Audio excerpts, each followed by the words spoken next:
Two lines of truce. No chance for a peaceful resolution. The only way to settle this one?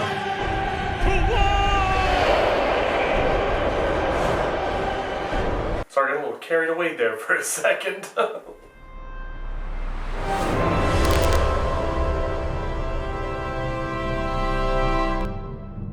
Hi, I'm Nick, and welcome to ScoreKeeping by the Kenosha Opera Festival. American football, the NFL, and especially the Super Bowl are one of the American pastimes. Americans come out in droves to catch the Super Bowl. In fact, the Super Bowl consistently holds the top spot for most viewed television broadcasts every year. Football in general, but this game especially, are almost like battle sports, surrogates for even more violent sports that the good people of the world have enjoyed for centuries. Are you not entertained? Are you not entertained?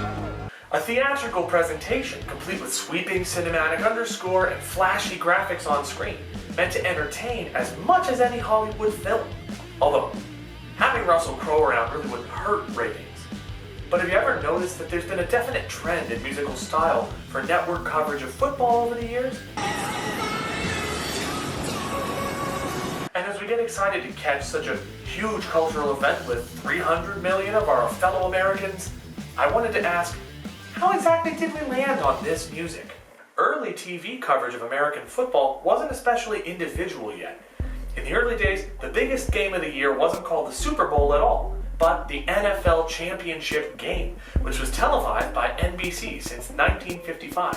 And in 1958, the championship game was an intense overtime game, which is credited with increasing TV viewership for football, since called the greatest game ever played, and laying the groundwork for the modern-day Super Bowl spectaculars we're all familiar with. Here's a clip from that game, and just listen closely to catch the music in the background. The 1958 World Championship of Professional Football. Alex Webster takes off from his right halfback position and swings back over the middle as Connolly throws, but Alex falls on the frozen turf. That's right. It's literally just like an old-timey band playing old-timey music. The music of the vintage NFL coverage really had strong high school football game vibes, but it wouldn't stay this way for long.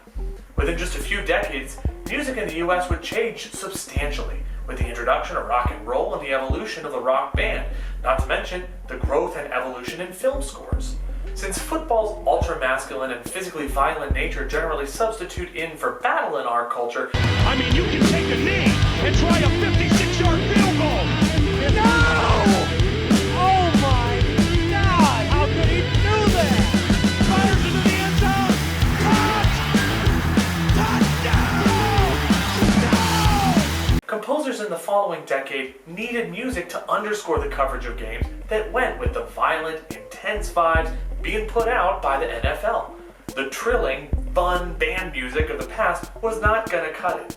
The changes came in fits and starts, with some electronic guitar-infused power anthems starting to crop up in the 80s and 90s, but there wasn't yet a consensus kind of vernacular for dark, foreboding battle music for football. In fact, we're still seeing themes like the 1995 NFL on NBC theme, which does have a driving martial beat, but is notably lighter in tone than modern football music.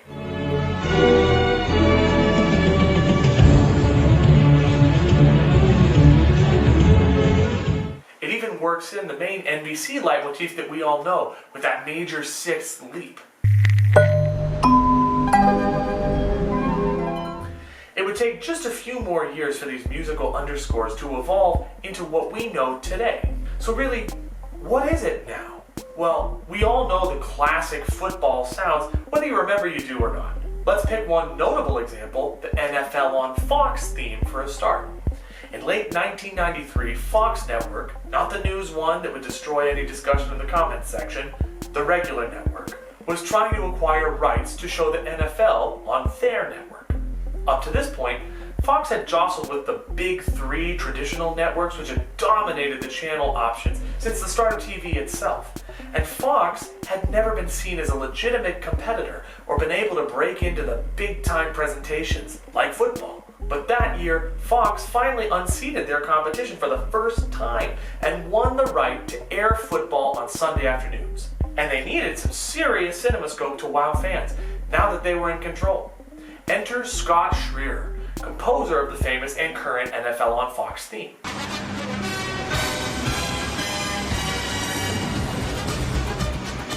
He said he tried to write something bombastic and big that matches the combative sport we see on screen. A call to action that matches what's going on. The Fox chairman heard the music of the old Batman ride, and he actually told Schreer that he wanted that sound, quote unquote, on steroids for the NFL. So Schreer picked up the ball and ran with it. He went with a similarly minor key and big confrontational sound. The NFL on Fox theme starts with a bit of a flourish, a pickup that denotes a 5 chord, which sounds unresolved when you hear it. That's called a half cadence. It also emphasizes the second beat in a bar with 4 beats, which is normally the weak beat in that kind of a bar.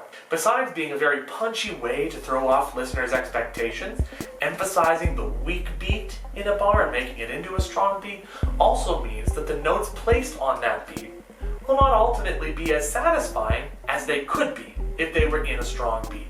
A cadence, which means going from the 5 chord to the 1 chord, kind of creates a feeling of being settled, like going home, is really strongest on strong beats. But this means that for most of the theme, NFL on Fox is not giving us a satisfying cadence, no resolution, and we therefore have to keep listening to see if the next bar will bring us any more resolution. And of course, it only finally does that near the end of the loop, before launching into another round of the theme, emphasizing that weak second beat again from those measures we heard at the start. That gets to something important for TV and background music in general. It has to be able to repeat forever. You see this in video games, TV, even elevator music, but it also has the effect of always making the music exist in conflict with itself. There can't be any musical resolution because there hasn't been a resolution to the central conflict yet, namely the football game. This style of music also features a driving, quasi-martial sound. The 80s hair metal driving drum beat wasn't just to make football more contemporary, it's a device used by composers for centuries to indicate battle and struggle, intensity.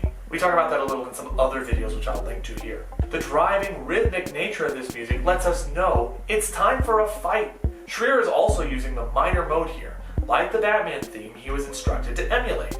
Minor mode often indicates dark or serious matters, not just sad as some people often claim.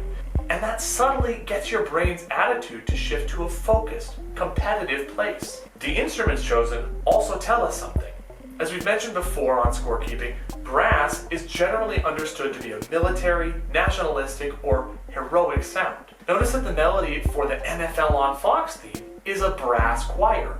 It's almost as though we're hearing the horn call to go to battle, to watch the heroes on field fight in front of the armies. Add in some German romantic modal type shifts to keep things spicy and unpredictable. It's sort of a poor man's Wagner. And you got a really exciting theme. Oh, by the way, while we're speaking of CinemaScope, John Williams actually did one of these. His is less looping and a bit more traditional, but even the modern day classical music composer himself picked up on the vibes after the change in tone in the 90s.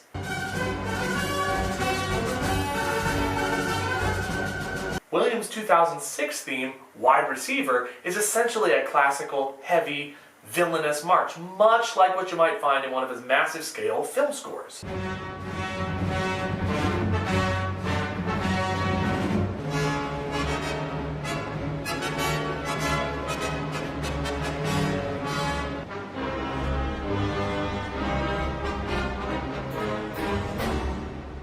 It, too, features a minor mode and an intense driving beat, but Williams' take on the idea is more traditional, with snare drum and agitated, quickly repeating notes. That's derived from an old form called stile agitato.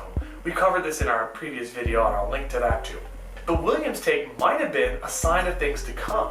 Though most football coverage still uses themes like the NFL on Fox or Williams' Wide Receiver, the most recent official tune from the NFL itself, the 2019 Lombardi Trophy Processional theme, does strike a slightly different tone.